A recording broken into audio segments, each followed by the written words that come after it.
Yayındayız. Yayındayız. Anlatacağım ben onu. Biraz bekleyelim, Evet. takipçiler gelsin. Tabii Bilal abicim. Yine bir canlı yayında seninle birlikte olmak çok keyifli gerçekten. Sağ ol canım benim. O keyif bana ait. Eksik olma. Dün de canlı yayınını izledim. Bilal abicim, dünkü canlı yayının çok güzel olmuş. Teşekkür ederim. Sağ ol kardeşim. Eksik olma. Senle beraber Orada bir güzel. Ramazan Demir'in bir hayranından bahsettin. Çok Evet. özel bir şey vardı. Evet. Evet. Evet. Ay Yıldız hoş geldin. Ruksara merhaba. Neslihan da geldi. Çiğdem zaten burada. Çiğdem, Onur abi seni çok seviyoruz. Yüzünde güller açsın. Hep böyle diyor ve sana kırmızı güller yolluyor. Teşekkür ederim. Ben de sizleri çok seviyorum. Boguslava Kanada'dan bizi takip ediyor. Nevin, Betül, Alketa, Tunzale, Müferrah. Dostlar çok teşekkür ederiz. Evet, Onur Akay ünlü sanatçı ve ünlü yazar. Yazdıklarıyla Türkiye'de magazin gündemini oluşturan ünlü yazar Onur Akay sağ olsun beni kırmıyor ve pazartesi, cumartesi günleri konuğum oluyor. Şimdi yine Onur Akay'la birlikteyiz. Değerli Onur Akay, şeref verdin kardeşim. Ben de çok mutlu oluyorum Bilal abicim. Senin gibi duayen, usta bir gazeteciyle canlı yayın yapmak bana çok büyük bir keyif veriyor ve Türkiye'deki e, tüm gazetecilerden daha keyifli, renkli, çok seven takipçilerim var. Ben çok canlı yayına katılıyorum ama senin takipçilerin gibi, senin yayının gibi yayın olmuyor. Sanki ulusal bir kanalın canlı yayınından çıkmışım gibi. Ah canım benim, eksik olma, sağ ol, sağ ol. Seninle biz çok iyi anlaşıyoruz, çok iyi uyuşuyoruz.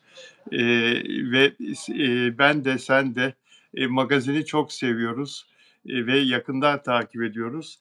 Dolayısıyla yayınlarımız da çok güzel oluyor tabii. Bu arada Onurcuğum, Ve binlerce insan izliyor Bilal abicim, değil mi yayınları? Bakıyorum da sonradan tekrar izliyorum, yorumları okuyorum çünkü alttaki. Mutlaka yorum yazsınlar, onları okumak çok güzel oluyor. çok Onlardan fikir alıyoruz ve de binlerce insanın izlediğini görüyorum. Ya ne kadar güzel. Yurt dışından da çok önemli sayıda izleyicimiz var. Nelida benim yeni özel üyem, özel abonem. Kendisi Güney Amerika'da yaşıyor ve özel abonem oldu. Nelida'yı demin gördüm. Nelida hoş geldin yayınıma. Nelida Gramajya, Arjantin'den ve selam söylüyor bize. Sana da selam söylüyor. Nelida. Benden de selamlar, sevgiler. Evet, dilerseniz sizler de özel üyem, özel abonem olabiliyorsunuz arkadaşlar ve ayrıcalıklara sahip oluyorsunuz. Özel abonem, özel üyem olunca bunun için yapmanız gereken şey katıl butonuna dokunmak ana sayfada. Sizi yönlendiriyor YouTube ve Dilek Şenyurt özel üyem, özel abonem. O da burada. Frankfurt'tan kendisi. Merhaba Dilek, hoş geldin güzel kardeşim. Dilek sana selam yazıyor. Onur Bey merhaba diyor.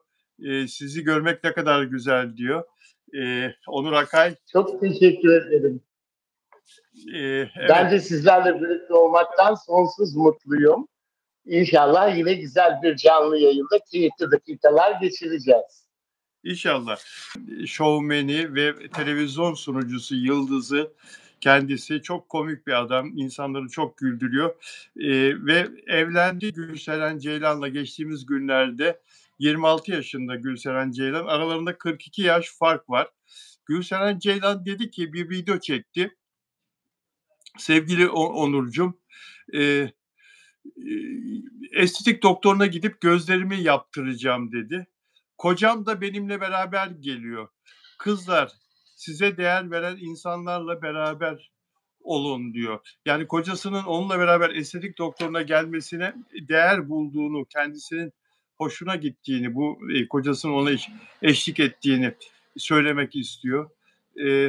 Ya bu ölçü müdür sence Onurcuğum? Yani estetik doktoruna giderken Mehmet Ali Erbil'in, Gülseren Erbil'e refakat etmesi, karısının yanında gitmesi değer verdiğini mi gösterir sence? Yani şimdi Mehmet Ali Erbil güzel,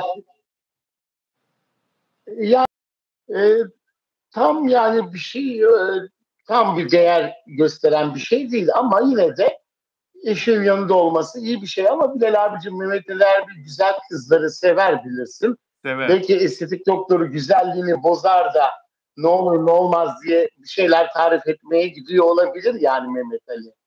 Olabilir.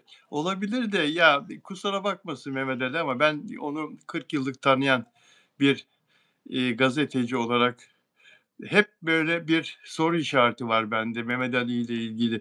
Acaba estetik doktoru güzel bir hanım da acaba Mehmet Ali Erbil onunla tanışmak mı istedi, yakından görmek mi istedi diye. Ya ne olur böyle düşündüğüm için kusura bakmayın değerli izleyenler. Ama Mehmet Ali Erbil'i bir tanısanız Bunu hele hiç düşünmemiştim. hiç düşünmemiştim diyor Onur Akay. Ama Bilal abicim, harikasın vallahi. Evet, Canım benim. olabilir.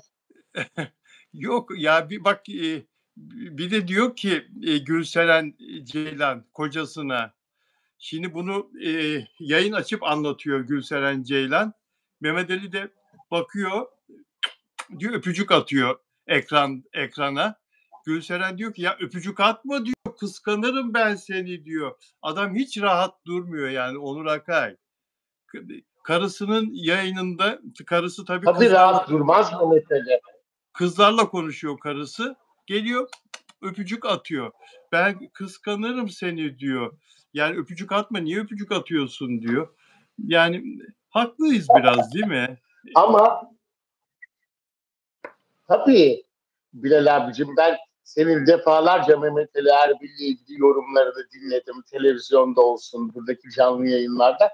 Çok haklı buluyorum seni. Bir de bu evliliğe ben çok uzun soluklu olacağını düşünmüyorum. Çok az bir zaman veriyorum. Yani bir yıldan bile az bence ayrılacaklarını düşünüyorum. Yani bana öyle geliyor. Bilmiyorum, siz ne düşünüyorsunuz? Yapma ya.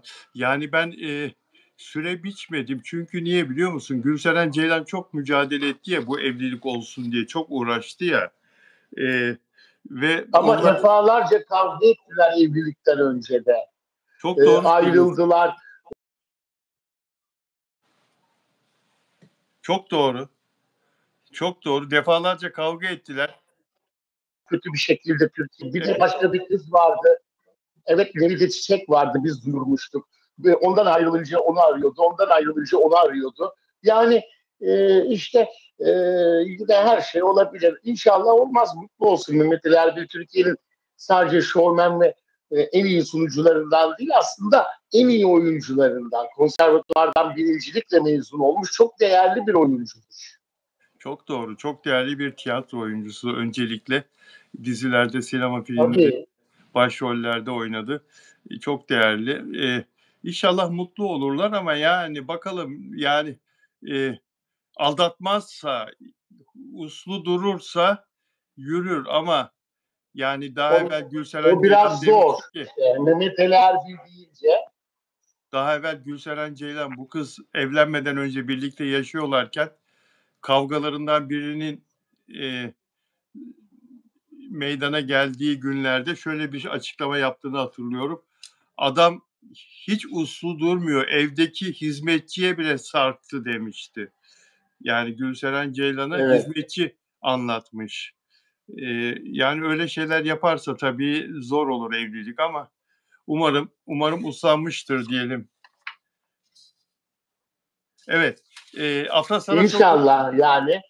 Gerçi Serdar Ortaç yetişemedi şahitliğine. E, Yani belki onda bir hayır vardır. Evet Serdar Onlar Ortaç yakın arkadaş ya bile. Evet, ünlü şarkıcı Serdar Ortaç'ı nikâh şahidi yapmak istemişti ama, Serdar Ortaç uyanıp uykudan kalkıp da gidememişti nikâhına. Her işte bir hayır vardır diyor. İşte onda bir hayır görüyorum ben yani. Evet. Evet. Afra Saraçoğlu ve Mert Ramazan Demir'le ilgili haberlerimiz var. Afra Saraçoğlu biraz evvel gazetecilerle konuştu ve, onu yorumlayacağız Onur Akay'la birlikte ve Mert Ramazan Demir'le Afra Saraçoğlu'nun barıştığı ancak bunu herkesten gizledikleri iddia ediliyor. Bunu soracağım Onur Akay'a ve, bu konuyu, konuşacağız. Ancak öncelikle konuşmak istediğimiz başka konular da var tabii. Ya bu Kibariye Türkiye'nin çok güzel sesli bir sanatçısı. Çok değişik bir gırtlağı var. Yani zenci gırtlağı da değil. Zenci gırtlağıyla işte normal beyaz ırk gırtlağı arasında bir ses sen çok iyi bilirsin ve çok yüksek oktavlı da olabiliyor. Çok nefis bir ses. 65 yaşında kendisi ve kilolu göbekli sahnede görüntüleri yayınlanınca insanlar kendisiyle dalga geçtiler. Sevgili Onur Akay, sen de bir başarılı bir sahne sanatçısın. Ya bu yapılır mı insana ya? Ne diyorsun bu konuda?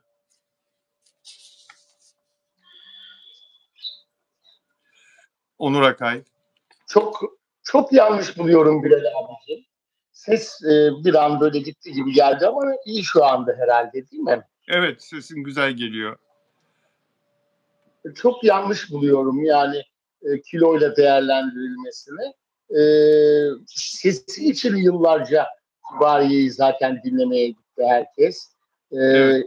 Kilosu olup da yıllarca sahneye çıkmış çok sanatçılarımız var. Hatta biraz önce de Bülent Ersoy Diva ile bu konuyu da konuştuk biz. Kibariye'yi değil de bu kilo olaylarını, mesela Muazzez Apacı'yı konuştuk. Ne kadar büyük sanatçıdır o da Kibariye gibi. Kibariye nota bilmeden, hiçbir eğitim almadan baskıları %100 en iyi şekilde doğrudur. Ve çok büyük bir sestir. Bir de eğitim alsaydı kim bilir ne olurdu.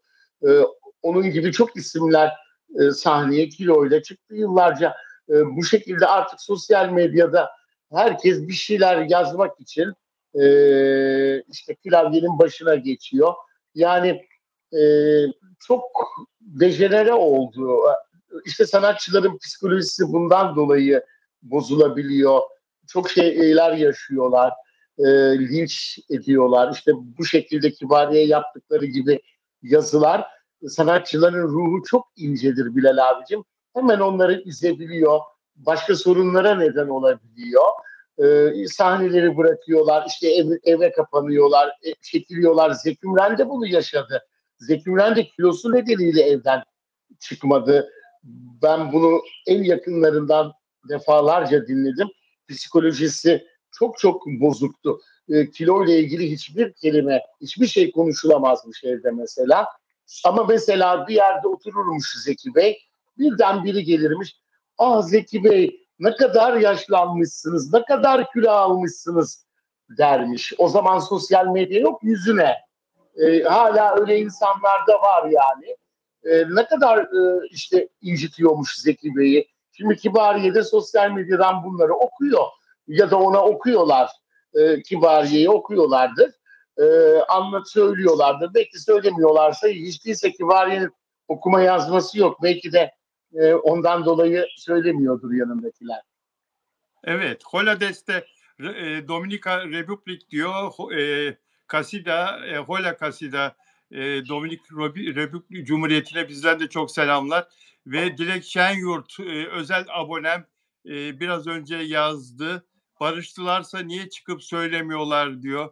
Bu böyle bir şey gizli kalmaması lazım. Çıkıp konuşsunlar diyor Dilek Şenyurt. Hepsini konuşacağız. Onur Akay'ın yorumu çok değerli, çok güzel. Zeki Müren'le ilgili söylediği gerçek çok çarpıcı. Rahmetli Zeki Müren bana kendisi bizzat söylemişti. Bodrum'da neden eve kapandınız demiştim. beş buçuk sene, 6 sene vefat edene kadar 90 yılından Bodrum'da inzivaya çekildi. Dışarıya çıkmadı evinden. Sadece, bir kere hastaneye gittiğini biliyorum kan vermek için zannedersem. Bir kere de yine zorunlu bir nedenden dolayı çıkmıştı. Bana demişti ki aynı senin söylediğin gibi, "Bilal'cim, yürüyorum deniz kenarında, kolumda arkadaşım, bana refakat ediyor. Karşıma birisi çıktı, oradan halktan birisi. 'A, Zeki Bey, ne kadar kilo almışsınız. A, Zeki Bey!' dedi. 'O kadar kötü oldum ki Bilal'cim.' demişti. İnsanın yüzüne karşı böyle bir şey söylenebilir mi? Ve, insanlarla böyle yüz göz olmamak için dedi, sinirlendim orada dedi ama kendimi tuttum dedi. Bundan dolayı böyle bir karar aldım. Sen de aynısını söylüyorsun. Evet, insanların yüzüne karşı söylemesi. O zaman sosyal medya yok. Sosyal medyada yazınca, okuyunca belki biraz daha insan tolere edebiliyor ama yüzüne karşı. Ve Kibariye'ye de ne dediler biliyor musun? Bir sürü şey yazdılar. Göz kirliliğine neden oluyorsun. Yoksa hamile Ne misin? O kadar göbek kötü. ne? Yoksa Gelmiş geçmiş en büyük kadın sesi Türkiye'deki. gelmiş geçmiş en büyük kadın sesi Türkiye'deki diyor Kibariye için. Yoksa hamile misin diye yorum yazıyorlar. Kadın 65 yaşında Onur Akay. Yani böyle bir şey olabilir mi ya? Ne Böyle kadar bir şey ilginç. olabilir mi? Ne Yani kadar, değil mi? işte Yani çok çok ayıp. kötü. Yani böyle kişiler sahte hesaplardan mı yapıyorlar yoksa gerçek mi? Onu da pek anlamıyoruz. Belki de rakipleri kıskananlar sahte hesaplardan yazıyorlar. Öyle şeyler de var Bilal abicim. Öyle. Yapıyorlar ama insanlar da artık yorumlarda görüyoruz yani. E, Birçok Bilal Özcan'ın Fıkıl gibi magazin sitelerinin sizin gibi önde olan sitelerdeki yorumlara bakıyorum zaman zaman. Gerçekten de böyle kırıcı yorumlar yapan çok sayıda da insan var artık Türkiye'de. Ah, ah, ah, ah. Bülent Ersoy'la ilgili Onur Akay'ın çok ilginç anlatacakları var. Bugün Bülent Ersoy'la konuştu Onur Akay. Türkiye'nin en ünlü Bilal kadın abicim, seslerinden. Evet, Onurcuğum. Dilersen biraz sonra Kibariye demişken bir virgül koysam, evet. size bir önemli bir şeyden bahsetsem olur mu? Olur tabii ama Bülent Ersoy'u biraz sonra konuşalım. Çok çarpıcı söyleyeceklerini biliyorum. Evet. Çok ilginç konular. Bazı komik şeyler de var, konuşacaklar. Evet. Bülent Ersoy'la ilgiliyse biraz sonra konuşalım ama başka bir konudaysa lütfen. Kibariye ile ilgiliyse virgül koyalım dedin. Lütfen. Tabii Kibariye demişken Kibariye ekolünden gelen bir ses daha vardı bilirsiniz Güllü. Belki Hangisi? genç nesil çok çok iyi bilmeyebilir ama Kimdi o? Güllü Bilal Ha, abicim Güllü'yü Güllü, Güllü hatırlarsın tabii. bilirsin. Tabii, Güllü. Arabesk'in bir başka ilginç Kibariye sesi. ekolünden Evet, evet, evet. yeni bir şarkı çıkardı. Yeni bir şarkı yorumladı. Dün çıktı Eylül Zamanı isimli. Söz ve müziğini de Almina Can Rencu yapmış. Öyle E, mi? fakat fakat işte kulaklarında bazı melodiler kalıyor ve kendilerini bestekar zannediyorlar. Bendeniz'in seneler önce Biri Var isimli söz müziği Bendeniz'e ait olan Biri Var isimli bir çok nefis bir eser, duygusu çok güzel bir eser vardır. Hatta Harun Kolçak'la da seneler sonra Serkan Kaya'yla da düet yaptı bu bestesini. Oranın nakaratını komple alıp çalmış. Ay, Allah Allah. Allah Allah. Okumuş. Yani böyle bir dinlemez. Ben de fark ettim. Yine çok değerli bir konservatuvar mezunu. Sanatçı dostum Erener de fark etmiş. Hemen notaya aldım. Baktım ki tamamen aynı. Yani artık şarkıları böyle küçük küçük yerlerini değil komple de çalmaya başladılar. Çok ayıp ama ya. Çok ayıp ama ya. Böyle bir şey olabilir mi ya? Bunun farkına varılmayacak zannediyorlar. Olur mu öyle şey ya? Yani Onur Akay'ın anlattığı enteresan bir olay. Tabii tabii. Yani bunun yayınlanmasını durdururlar. Durdururlar tabii. Bu arada hemen şu bilgiyi araya... Beste bendenizin haberi olur yakında. Onun için buradan söyledim. Enteresan, güzel, iyi ettin.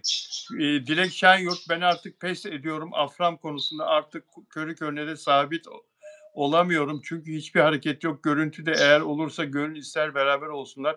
En başta alkışlarım diyor. Dilek Şenyurt, Afram konusunu biraz sonra konuşacağız. Kötümser olma lütfen. Ve bu arada şu bilgiyi de araya sıkıştırayım. Dün gece Kerem Bürsin'in dizisinin 2. bölümü vardı. Çarpıntı dizisi. Lizge Cömert'le birlikte. Ve ilk haftanın aksine 2. bölümde önemli bir gelişme yaptı reytingde. Totalde 5.9'la 5.09'da ikinci oldu. ABD birinci oldu dizi. ABC'de de ikinci oldu. İlk hafta ise reytingler bu haftanın neredeyse yarısı kadardı. Demek ki ilk hafta reyting sonuçları her şeyi belirlemiyor. Kerem Bürsin ve oyuncu arkadaşları bir sıçrama gerçekleştirdiler. Bunu da burada not olarak söyleyeyim dostlar. Ve Bülent Ersoy ile ilgili Onur Akay'ın anlatacağı çok ilginç şeyler var. Biraz önce, yayına başlamadan önce yarım saatten fazla Bülent Ersoy ile konuştuğunu biliyorum. Onur, senin ağzından bombalar gelecek, inanıyorum. Ve Jennifer Lopez, Amerikalı ünlü şarkıcı, Türkiye'yi unutamıyorum diyor. Kariyerimde verdiğim en iyi konserler arasında bu en son Türkiye konserleri var dedi. Ekledi. Belki de uzun zamandır yapmadığım içindir. 6 yıl boyunca turneye çıkmamıştım. Tekrar sahneye çıkıp o sevgiyi hissetmek, kendi sevgimi vermek, hayranlarımla özel bağ kurmak eşi benzeri olmayan bir şey dedi. Ve Türkiye'yi üzerine basa basa Türkiye konserlerini methetti. Bu da bir ayrıntı olarak bunu da söyledim.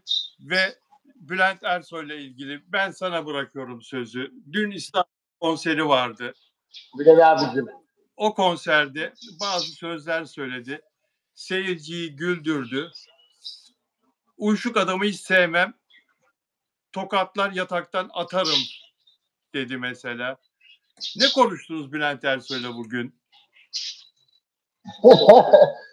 Şimdi Bülent Ersoy divamız, ellerinden öpüyorum. Büyük bir ses sanatçısı olduğu gibi hem de büyük bir sahne sanatçısı Bilal abicim ve seyircisiyle etkileşimin, enerji alışverişinin ve bu yani seyirciyle bütünleşmenin ne denli önemli olduğunu çok iyi bilen efsanelerden. Seyircisinden hep yüksek enerji bekler.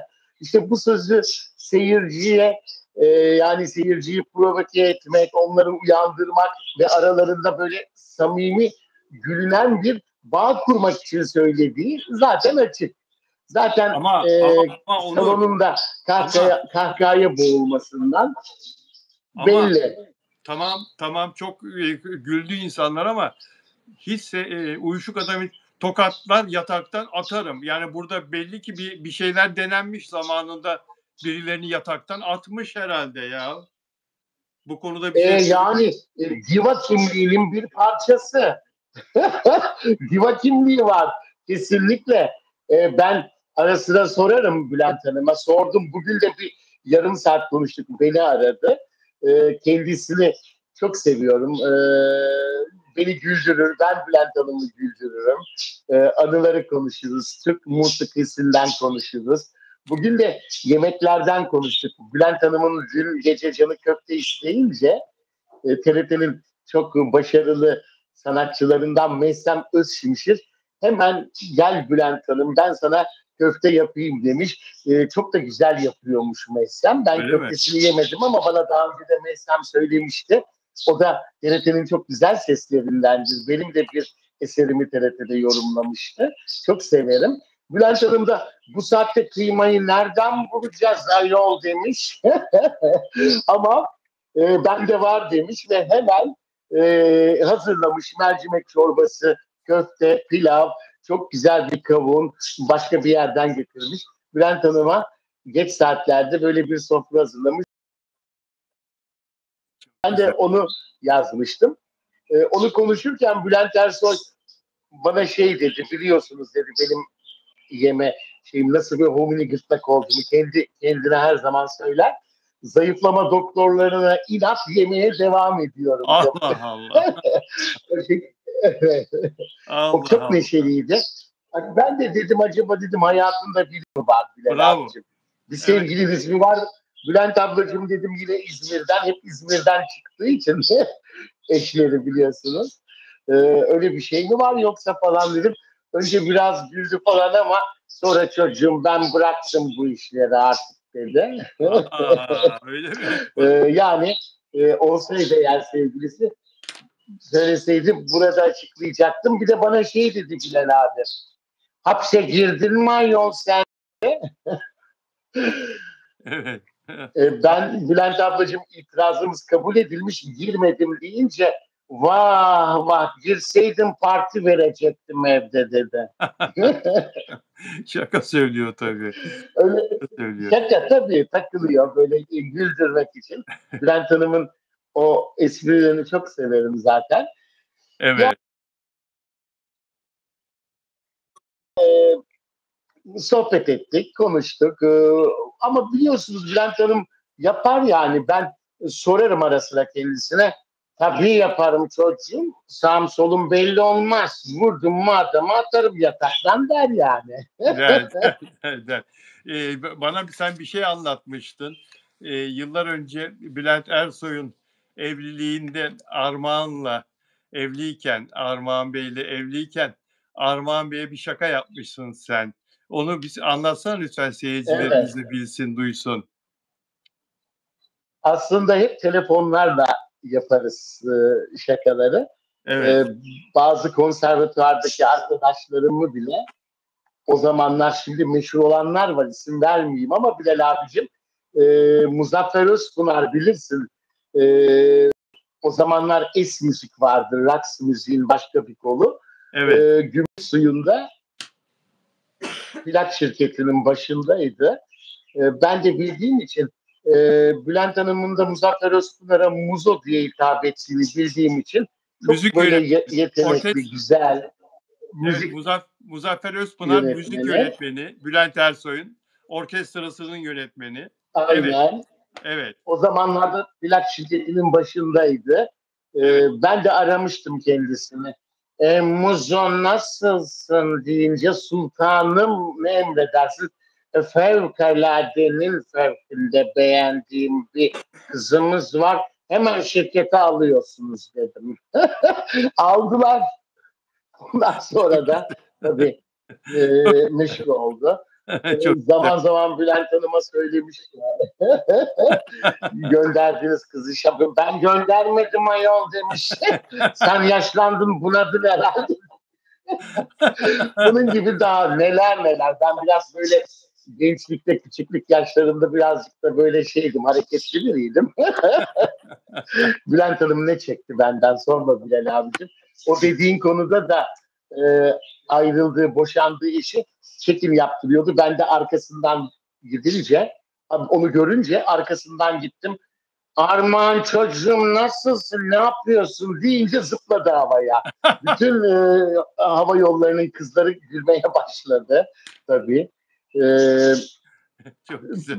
Ve de aynı zamanda da Bülent Hanım'a bunları ara sıra anlatıyorum, itiraf ediyorum. O da kahkahalar atıyor. En son da bunu anlattım da çocuk çok korkmuştur ayol bela geldi demiştir. Dedi bugün bana. Çok da selamları var herkese. Divamızın ellerinden öpüyorum. Aleykümselam. Evet. Bülent Ersoy'un senin tatlı köpeğin Leo'yla da bir anısı var ama onu da istersen bir dahaki yayında konuşalım. Unutma Leo'yla telefonda Tabii. konuşmasını, Leo'nun sesini telefonda dinleyince söylediği sözleri ve Leo'nun Bülent Ersoy'un sesine verdiği tepkiyi çok çarpıcı, çok güzel, çok ilginç bir anı. Onu da bir dahaki yayında anlatmayı. Sesimizi de benzettiği için Bülent Hanım'ı da çok seviyor. Bülent Hanım konuşmaya başlayınca ben zannediyor bazen. Öyle mi? Evet. Türkiye'nin dünyanın en yakışıklı 10 erkeği 2025 listesi açıklandı. Bunu İngiliz merkezli bir internet, bir Instagram uygulaması, internet web sitesi, yayın platformu yaptı. Türkiye'den de listede dünyanın en yakışıklı 10 erkeği arasında 3 Türk oyuncu var. 171 ülkeden 30 milyondan fazla insan oylamaya katıldı. Birinci kişi Güney Koreli BTS üyesi Kim Tae-hyung. Listede bizden Halil İbrahim Ceyhan dördüncü. Türkiye'den Halil İbrahim Ceyhan dünyanın en yakışıklı dördüncü erkeği. Engin Akyürek 5. oyuncu Engin Akyürek ve Kerem Bürsin 6. seçildi. Onur Akay, Türkiye'den ünlülerden senin böyle bir ankete katılsaydın sen kime oy verirdin, kime aday gösterirdin? Erkeklerde en yakışıklı oyuncu Bilal olarak. abicim, ben kime verirdim? Tabii ki Türkiye'de Kıvanç Tatlıtuğ'a verirdim. Dünyada da zaten birinci de oldu. Evet. Kıvanç Tatlıtuğ. Ona verirdim. Yani ondan sonra genç nesilde dünyada listeye girecek kadar yakışıklı yok, ama şöyle bir şey daha geçen yine 2025 listesinde de oldu. Orada da Halil İbrahim Ceyhan 9. sırada, hatta Mert Ramazan Demir 83. sırada yer aldı. 100 yakışıklıyı açıkladılar falan. Tabii bunlar gururlandığımız bir tablo Bilal abicim, ama acaba neye göre, kime göre seçiyorlar? Yani bir web sitesi veya dergi kendi kriterleri, okuyucu anketleri, sosyal medya etkileşimleri. En önemlisi işte küresel popülerlik. Yani gündemde kalma faktörü de bence şekillendiriyor. İşte Türk dizilerinin başarısı Türk erkeklerin dünya çapında da artan fenomen halde gelişinin bence bir örneği değil mi bu? Tabii, Ondan da bu listelere giriyorlar. tabii. Fakat tabii yani neye göre yakışıklıyı seçiyorlar?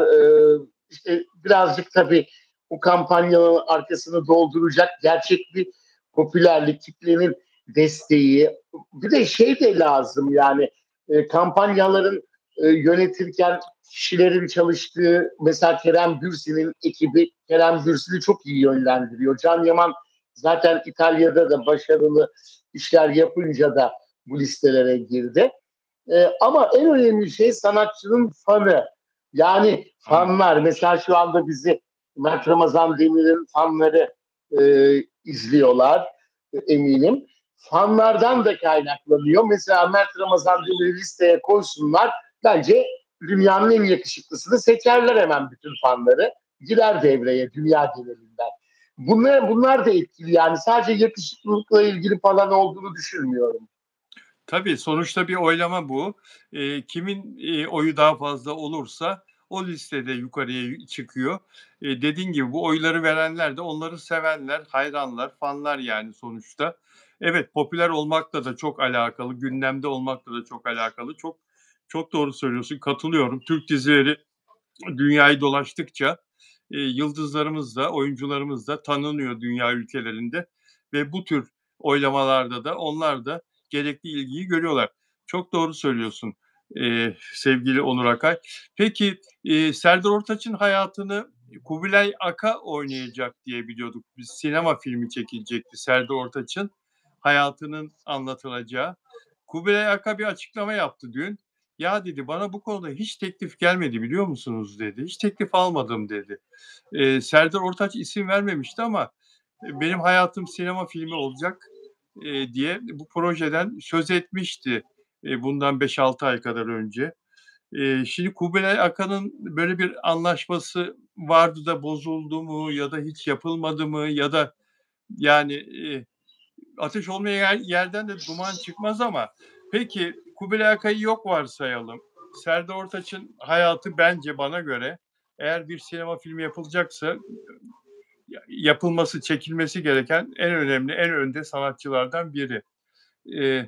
işte kumar alışkanlığı, hastalığı, evlenip o İrlandalı kızla evlenmesi, boşanması, sevgilileri, beste fabrikatörü olması, kumar, bütün hayatını kumarda sağlığı dahil tüketmesi, çok ilginç bir hayat hikâyesi. Şarkılarının telif hakkını bile kaybetmesi kumar Ya, yüzünden. ya sence bu film çekilmeli mi? Çekilirse kim oynayabilir Serdar Ortaç'ı? Ne diyorsun? Bence bir oyuncu vardı. Aslında 2 sene önce de bu gündeme geldi Bilal abicim. Yine o zaman bir programda açıklamıştı Serdar Ortaç ama e, sosyal medyada da bazı isimler öne sürülmüştü. Ne ismi nasıldı? Bir tane Çebihan diye biri vardı. Koreli oyuncu mu? Acaba oyunculuk yapıyor sanırım. Duymuşsunuzdur. Zaten Korelilerden biri oynasa daha iyi olur. Bülent Ersoy da Serdar Ortaç hep Japon der ya. Evet, evet, öyle der. Japon nasılsın der. Evet, evet. Yani o çocuk da oynamaya sıcak bakmıştı o zamanlar. Aslında yeşil ışık yakmıştı. Twitter'dan Serdar Ortaç'a cevap vermişti. Bence yine onun üzerinde dursunlar eğer bu proje devam ediyorsa, yapılacaksa. Evet. Yani projeyle ilgili bir çalışma yapıldığını, Kubilay Aka demiş evet, olabilirler. projeyle ilgili bir çalışma yapıldığını, bir mesafe alındığını duymuştum ama demek ki bir yerde tıkandı. Yani bu hayata geçirilmeli ya bence. Yani bu proje ve Tabii. ben oyuncu, kendi düşündüğüm oyuncu ismini söyleyeyim mi? Aklımdan geçeni. Şaşırtıcı Tabii Bilal abicim. şaşırtıcı bulabilirsin ama çok popüler olduğu için ve bunun rolün altından da çok iyi kalkabileceğini düşündüğüm için yüzünün benziyor olması şart değil. Şart değil. Bence Serdar Ortaç da çok yakışıklıydı gençliğinde. Yani ilginçti. Japon'a benziyordu falan ama ilginç bir tipi vardı. Saç tipi filan. Kızların beğendiği bir tipti. Eee, Mert Ramazan Demir diyorum ben ya. Olay olur ya, biliyor musun? Ve mutlaka dijital platformda bir sinema filmi olur. Aslında şimdi bir düşündüm. Mert Ramazan Demir hiç aklıma gelmemişti. Vallahi de uygun yani.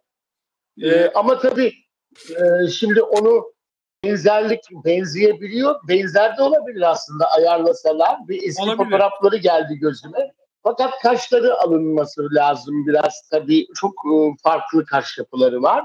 Evet. Yaparlar makyajla ne olacak? Oyuncu saçını da kazıtır, kaşını da aldırır. E, Plastik makyaj da yapar. Oyuncu çünkü yani rol için. Ama çok doğru düşünmüşsün Bilal abi. Eğer o Koreli oyuncular olmazsa Türk olsun zaten. Niye yabancı oyuncu oynasın? Türk olsun. Evet, Türk olsun. Onun popülerliği de çok fazla yurt dışında da Mert'in ve dijital platform, yani sinema değil de dijital platform. Ve de Evet. Bütün hayatların, dünyaya kısa sürede yayılması için, her yerde birden evet, öne çıkması için. bu tür Evet, hayatların dinliyorum. yani bu tür hayatların mutlaka film olması, daha sonraki kuşakların izlemesi, yeni ünlenecek, yeni bu işe girmiş sanatçıların izlemesi ve örnek alması açısından çok önemli buluyorum. Evet. Eee, Serdar Ortaç. Eee, peki, şimdi biraz evvel, yayına girmeden evvel, videoyu gördüm. Yeni düştü sosyal medyaya. Sen de hemen izlemişsin zaten. Yayına girerken sana da sormuştum.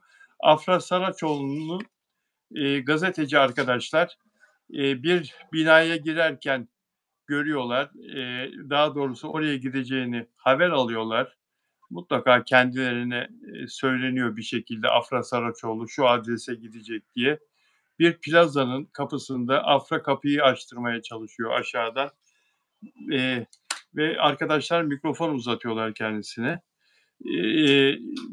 Kenan İmirzalıoğlu'yla projesini soruyorlar ve tanışıp tanışmadığını soruyorlar. Kenan Bey'le tanıştınız mı diye.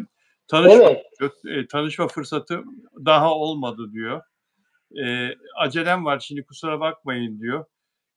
Orada tabelada okuyor gazeteciler. Dişçiye mi geldiniz bu binaya, sağlık polikliniğine mi geldiniz diyorlar. Gülüyor Afra. Sağlık problemimiz yok inşallah diyor çocuklar. Afra yok diyor, çok şükür diyor, öyle bir problemim yok diyor. Yeni bir şey, ne düşünüyorsunuz diyorlar bu yeni projeyle ilgili. Yeni bir iş merakla bekliyoruz biz de diyor Afra Saraçoğlu. En çarpıcı yeri şurası. Yaş farkı eleştirileri partnerinizde sizi üzdü mü diye soruyorlar. Yok diyor, karakter yaşıma uygun. Zaten bu yüzden problem yok diyor. Yeni bir iş, heyecanlıyız. Bakalım neler bekliyor bizi. Okuma provası başladı mı diye soruyor arkadaşlar. Daha başlamadı. Bu ay içinde başlar herhalde diye düşünüyorum diyor. Ve galiba Kasım'a sarktı dizinin başlaması. Ekim diye duyurmuştu ATV ama daha henüz okuma provaları başlamadı. Ekim ayı geliyor. Herhalde Ekim'in son günlerinde ya da Kasım'da. İzledin mi videoyu? Afra'yı nasıl buldun? İzledim Bilal abicim. Bence dinlenmiş, enerjik. Tabii şimdi orada şapka gözlük vardı da tam anlaşılmıyor. Karakter yaşıma uygun demesi aslında Afra yaşından çok olgundur Bilal abicim. Doğru yani olgun bir kızdır. Şimdi onu e, yakından tanımayanlar bilmez.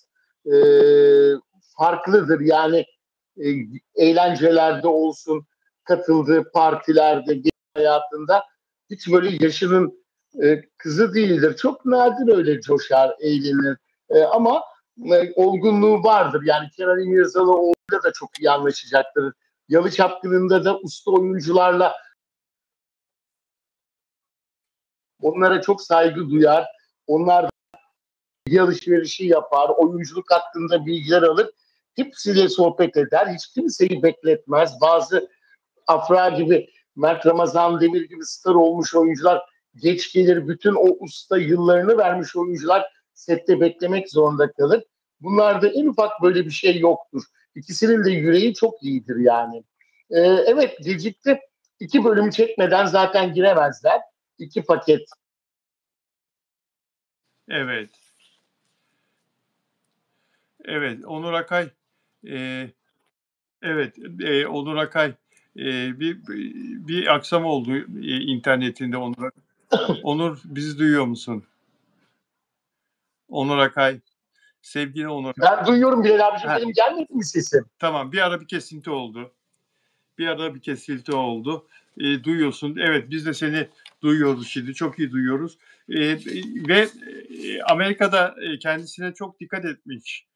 Kilo almamaya çok gayret göstermiş. Belli fiziği, görünümü iyiydi değil mi? Yani ki Amerika'da insan o kocaman kocaman porsiyonlar ve o bol tatlılar, bol içecekler, Amerikan mutfağı çok farklıdır tabii. O koca koca biftekler. Ama Afra biraz kendine dikkat etmiş bu konuda. Belli fiziği iyiydi. Sen nasıl Tabii. buldun? Bilal abicim bir de şimdi bir izleyicimiz Evet. hatırlatıyor. Osman Bey hatırlatıyor. Doğru doğru o doğru. Yani tepkilerden dolayı senaryo ile ilgili çok büyük çalışma yapıldığı için gecikti zaten girmesi. Ben de bunu öğrenmiştim. Son zamanlarda pek kuş yazısı yazamadığım için bildiremedim. Ama Evet. doğru yani Osman Bey'in yazdığı. Şimdi yaş farkı olduğu için çok büyük tepki almamak için senaryo ile ilgili de çalışma yapıldı. Ondan da gecikti. Senaryo revize edildi diyorsun. Çünkü yaş farkı hakikaten göze batıyor yani. Her ne kadar Kenan İmirzalıoğlu'nun fotoğraflarında, afişlerde, Oraya dizinin bakıyorum. afişlerinde Photoshop yapılsa, oynansa da videoda, video çekimlerde yani dizi çekimlerinde mümkün değil. yaş farkını gizleyebilmek. Çünkü Kenan İmirzalıoğlu yaşını belli ediyor. Değil mi? Yani bir insan 53 yaşında olup da 40 yaşında gösterebilir ama bu Kenan İmirzalıoğlu için olmuyor yani mümkün değil mi? O yaşını gösteriyor. Ve Afra yanında kızı gibi kalıyor Afra Saraçoğlu. Evet, Onur Akay'ı bekliyoruz sevgili Onur Akay'ı. İnternette evet, Evet, bir donma oldu herhalde. bir donma oldu. Peki Mert Ramazan Demir'le ilgili, daha doğrusu Mert ve Afra ile ilgili onların barışacaklarını ve Mert Ramazan Demir'in bu barışmayı sağlamak için Afra'nın annesini ısrarla defalarca aradığını söylemiştin. Dün de ben paylaştım. Bir hayranı Mert'le fotoğraf çektiriyor, selfie yapıyor ve oğluyla beraber ve Mert'e inşallah Afra Hanım'la barışırsınız diyor. Mert de inşallah diyor. Üzmeyin diyor Afra Hanım'ı diyor. O da diyor üzmem diyor ve gülüyorlar. Gülüyor daha doğrusu. Yani Mert Ramazan Demir'de Afra Saraçoğlu'na doğru bir sıcaklık var diye biz konuşurken aldığım bir haber onların barıştıkları ve bunu herkesten gizledikleri yönünde. Ne diyorsun Onurcuğum?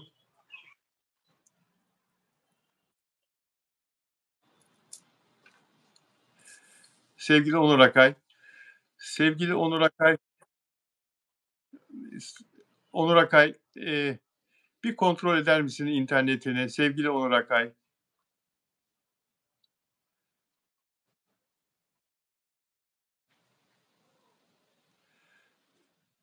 Evet, Onur Akay internetine bir donma oluyor arkadaşlar. Onur Akay'ı bekliyoruz. Aslında Afra Saraçoğlu'yla Mert Ramazan Demir'in barıştığı ama bunu dışarıya belli etmeden ilişkilerini sürdürmek istedikleri söyleniyor. Onur Akay ne diyorsun bu konuda? Evet, henüz öyle bir barışma yok ama e, yani bu girişimlerin devam ettiğini duyuyorum ben. Hatta dün de duydum. Fakat ikisi daha böyle bir araya gelemediler. Bir araya gelmek istiyormuş. Mert Ramazan Demir mesaj dağıtmış. Konuşuyormuş. Hmm. Her an olabilir. Şimdi Afra da zaten yeni geldi. Daha yeni burada. Mert de bir yere gidip gelecekmiş sanırım. Öyle bir duydum ama neresi Assos olabilir. İkisi de set olacak ama mutlaka görüşeceklerine ben inanıyorum. Yani bu çok yakın barışma olabilir. Çünkü istiyor Mert Ramazan Demir. Afra da aslında istiyor. Yani siz dün söylemişsiniz fazla naz aşık usandırır. Çok doğru. Evet. Bence çok naz yapmaz gibi geliyor. Barışacaklar. Çünkü birbirini çok seviyor. Göreceğiz. Hatta ben bunu daha önce yaptım ama bugün aklıma geldi. E, Bülent Ersoy onları çok sevdiğini hep açıklamıştı canlı yayınlarda. Onu da bir ikisi de Bülent Hanım'la getirmeye çalışıyor. Bülent Hanım onları ne eder ne yapar barıştırır. Hemen öp bakayım kızım ekrandaki gibi hadi der. Barış'a bakarsınız. İnşallah barışıp Assos'a gideceklerini duydum ama bilmiyorum. Yani bunu bana söyleyen de hatta ünlüler dünyasından aşk Assos'ta yaşanır güzelim diye böyle bir de cilve yaptı, söyledi. Ama ama ama ama yani çok fazla bir bilgim yok. Fakat Ben dün konuştum Bilal abi daha yakın çevreyle. evet. İşte zaten canlı yayında da Mert Ramazan demiş bir hayranla inşallah demiş e, belli etmiş. Ama ben de yakın çevreden konuştum. Ya bu konuyla ilgili yok. Mesaj atmış zaten. Bir araya gelmek istiyor. Oturmak, konuşmak istiyor. İşte yüz yüze görüşmek istiyormuş. sürede yan yana geleceklerdir. Yani eminim ben. Ve de de öyle bir şey olabilir yani. Aşkta yaşanacak yani. Ben hissediyorum. Evet. Mert'in 2 bölümü kaldı bildiğim kadarıyla bitirmek için şu andaki çalışmasını. 8'e tamamlayacaklar diziyi, 8 bölüme. 6 Evet. çekildi diye duydum. Bakalım hayırlısı, o da bir hafta içinde çekilir zaten. Ekim başı Mert'in Ama işi artık biter. tabii, ama Afra artık haftanın 6 günü olacak. Bir günde seslendirmeydi işler tabii. Yani çok yoğun bir sezona giriyor. Evet ama Assos'a 3 gün kaçmaya vakit var, hala var. Hala var. Var kaçarlar tabii. Ayarlarlar. Ki inşallah ben de buradan duyurayım Bilal Özcan TV'den. Kesinleşsin ki daha şimdi kesin öyle bir şey olmadığını, yani tam kesinliği yok ama görüşüyorlar. Mesajlaşmalar başlamış. Tam netleştirince buradan söyleyeceğim. Bakalım Bilal abicim. Hatta bugün de benim e, Afra Saraçoğlu'nun bir yakın çevresi diyeyim. Hazırlanıp oraya gidiyorum. Böyle bir şarkılar söyleyeceğiz. Sohbetler edeceğiz. Yeni bilgiler alacağım eminim. Cumartesi canlı yayınımda anlatacağım. Cumartesi. Peki şunu soracağım. Assos'ta Mert Ramazan Demir'in satın aldığı ev ve ara sıra oraya geldiği, kaçamak yaptığı dinlenmek için o ev senin evine yakın mı? Akçay'daki evine kaç dakika mesela yürüyerek kaç dakikada Hayır, yakın değil Bilal abiciğim. değil mi? Öyle o kadar Akça'ya. Yani evine de bizim eve de yakın değil. En az bir saat dedim. Bir saati geçer. Yürüyerek. Hayır. Yapma Çanakkale canım. tarafına. Çanakkale'ye yakın Ha, Assos. öyle mi? Çanakkale'ye mi yakın? Tabii. Tabii. Anladım. Çok da güzel bir yer. Yunan adaları görünür, ışıkları falan. Yani öyle o kadar yakın değil. Zaten orada dizi çekmişti. İşte orada çekim yapmışlardı. Afra, Anladım. evet. Anladım. Peki sevgili O Onur zaman Akay. Mert onu görmeye geldiğinde Asos'u çok beğendi. Zaten onlar geldiği zaman bütün Körfez'i birlikte gezdiler. Altınoluk tenis oynadı. Her yeri geziyorlar. Asos'un içinde böyle bir yatırım yapmış. Tabii Afra'ya da yaklaşıyor işte derken Yaklaşıyor. yaklaşacak. Herkes de dua ediyor barışmaları için. Görüyor. İnşallah herkesin duaları olacak bence. İnşallah. Peki çok teşekkür ederim sevgili Onur Akay yayınıma katıldığın için. Güzel bir Teşekkür sohbet ediyorum. oldu. Çok mutlu oldum. Sağ ol. Ben de öyle. Çok mutlu oldum. Görüşmek üzere inşallah. Sevgiler sunuyorum. İnşallah cumartesi, çarşamba günü de ölüm yıl dönümü sanatçımızı yad ediyor canlı yayınımızda. Ya, Mekanı cennet olsun diyorum. Herkese Allah razı olsun. sevgiler gönderiyorum efendim. Çok teşekkür ederim. Sevgili Zeki Müren'in ölüm yıl dönümü olduğunu da Onur Akay duyurdu. Allah rahmet eylesin. Seneler ne kadar çabuk geçiyor. Peki dostlar, çok teşekkür ederim canlı yayınıma katıldığınız için. İyi ki varsınız. Görüşmek üzere. Sevgili Onur Akay'a bir kere daha teşekkür ediyorum. Görüşmek üzere.